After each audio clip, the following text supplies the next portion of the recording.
दोस्तों, दुख भरी खबर सुनाऊं या खुशखबरी वाली खबर सुनाऊं? क्योंकि ये खबर कुछ मैं सोच नहीं पा रहा कि दुख भरी खबर है या खुशखबरी भरी खबर है। क्योंकि अमेरिका ने, एक ऐसे देश ने जिसकी दादागिरी पूरे वर्ल्ड पर चलती है, उसने आरएसएस को आतंकवादी संगठन की लिस्ट में डाल दिया है। जिस तरह से इस्लामिक संगठनों को डाला जाता था, उसी तरह से आरएसएस को आतंकवादी लिस्ट में डाल दिया है, जिसके बाद संघ के अंदर खलबली मच गई है। और इस वेबसाइट के मुताबिक संघ ऐसा है कि जो हिंदू राष्ट्र स्थापित करना चाहता है, इसलिए इसे आतंक की लिस्ट में रखा गया है। दरअसल इस लिस्ट में काफी आतंकी संगठन शामिल है, अमेरिका की जो लिस्ट बनाई हुई है। और ये ट्रंप के इशारे पर हुआ है। ट्रंप तो मोदी जी के दोस्त थे। अब हिंदुस्तान की इतनी बदनामी हो रही है तो मोदी जी आगे आकर जवाब क्यों नहीं देते?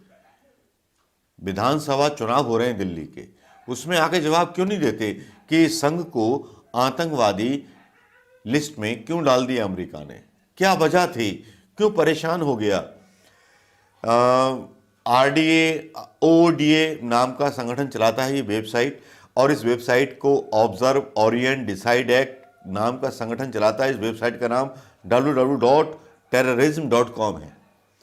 और इसी ने संघ के नाम थ्रेड ग्रुप प्रोफाइल में डाला। और ओडीए का कहना है कि यह संगठन आतंकी खतरों की पहचान कर उनसे निपटने की सलाह देता है। यानी कि अगर कुछ ऐसा कोई सोच रहा हो तो उसको मार देने की हिम्मत रखते हैं ये लोग।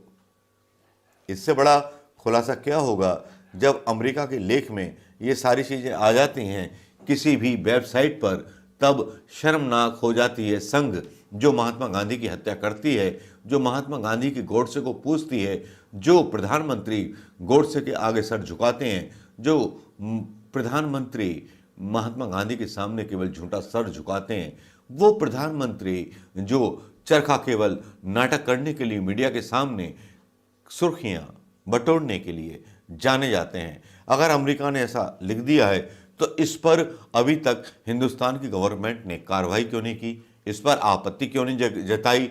मैं बस यही पूछना चाहूँगा दोस्तों मोदी सरकार से। क्यों कि जब इतनी बदनाम कर रही है अमेरिका, तो मोदी जी के मुंह में क्या गुड़ भरा हुआ है या गूंगे हो गए जो इस खबर की जो डाली गई है उस खबर का खंडन नहीं करते? खंडन तो जब करते जब गांधी जैसे बीज होते या नेहरू जैसे बीज होते। खंडन इसलिए नहीं कर सकते क्योंकि डरे हुए हैं। ये वो लोग हैं, काले अंग्रेज, जो सदियों सदियों से गुलाम रहे केवल कारपोरेट्स के, जिनके पैसे से सत्ता पाने के लिए इन्होंने चुनाव जीता।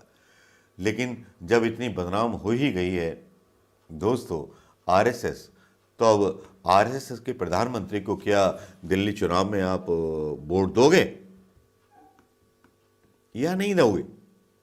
मैं डाल रहा हूं इस साइट का लिंक आपको, तो देख लीजिएगा और पहचान लीजिएगा देश के गद्दारों को।